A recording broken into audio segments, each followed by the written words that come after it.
Hello, I'm State Auditor Doug Hoffer. For 30 years, I've been analyzing public policies and programs in Vermont.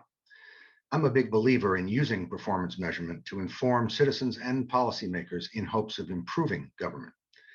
Before I dive into a summary of my office's recent work reviewing the state's performance measurement efforts, I know you may say to yourself, why should I care? Well, take a look at this graph that's in the state's annual performance report. It's supposed to tell you the percent of Vermont that is covered by state-of-the-art telecommunications infrastructure.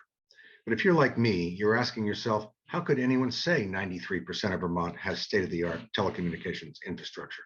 And since the target is 91%, which is odd in itself, can you reasonably ask why we should be satisfied with the way things are today? Because no definitions are provided, it's not clear what exactly is being measured here. But whatever it is, it's plainly divorced from reality. Yet state government presented this a few months ago, and it appears to say that Vermont is doing a good job on this front. Done well, performance measurement helps legislators decide how to build a state budget, how state employees can improve service delivery, and how an office like ours can hold state government accountable. When done poorly, though, performance measurement can be misleading and a waste of time. Every year, state government produces a dizzying number of performance-related documents, ranging from annual reports to budget presentations to strategic plans. My office has just released an evaluation of one of them, the statewide Annual Outcomes Report. This report is meant to tell you, the public, along with policymakers, whether state government is doing a good job or not. The Outcomes Report is built around 10 high-level outcomes for our state, basically like a mission statement. Each high-level outcome is accompanied by a number of performance measurements called indicators, which you're supposed to use to determine whether the state is fulfilling its mission. For example, here we see one of the 10 outcomes at the top of the screen. That is, Vermont's children and young people achieved their potential. That's the big aspirational goal. Below it are the 6 indicators intended to judge Vermont's progress towards that goal.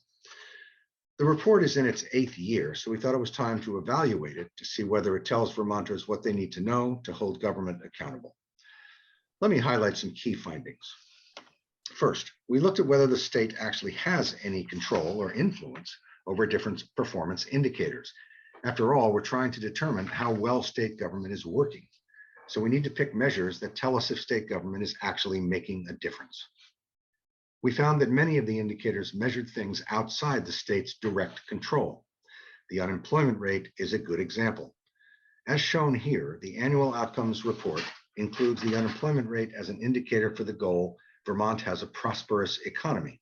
However, when we compare Vermont's unemployment rate to the national rate over a longer time frame, we see that Vermont's unemployment rate always mirrors the national rate, suggesting that Vermont's unemployment rate is primarily impacted by national trends like recessions or booms, rather than any state-level activity.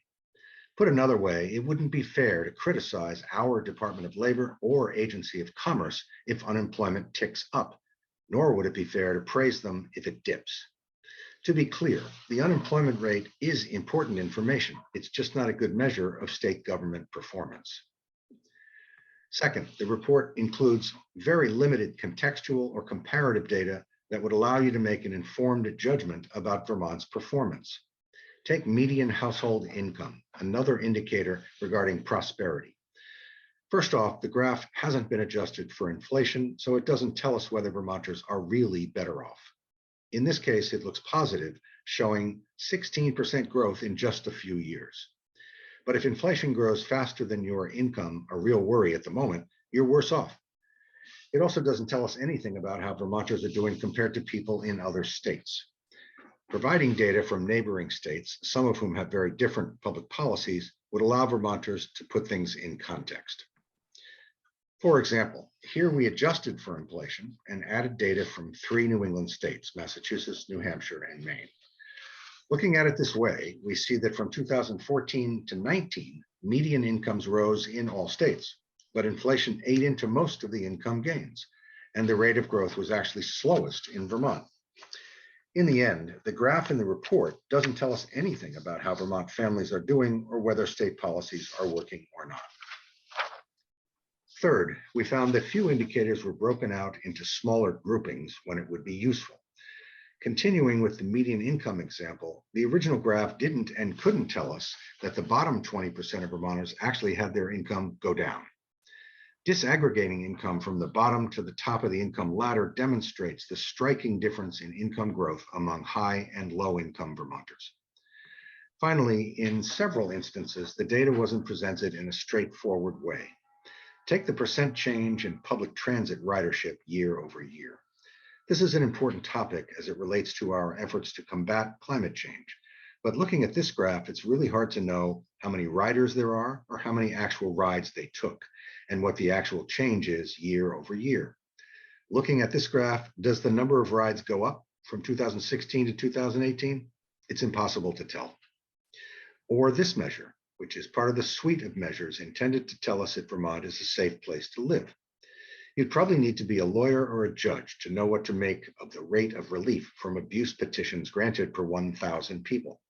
It might tell us something, but with steady or increasing caseloads at domestic violence agencies, the trend line seems disconnected from more comprehensive indicators of domestic violence and sexual assault, like the number of calls to assistance hotlines or requests for shelter beds. And the change looks dramatic on this graph, but upon closer inspection represents a microscopic change year to year, from 6 per 1,000 to 5 per 1,000. In summary, our analysis uncovered several challenges that limit both the quality and usefulness of this report. These findings were underscored during our conversations with legislators, most of whom had not seen the report in years, if at all. We hope the Chief Performance Officer and the Government Accountability Committee make use of our analysis and the new framework we offer as they consider the future of the report.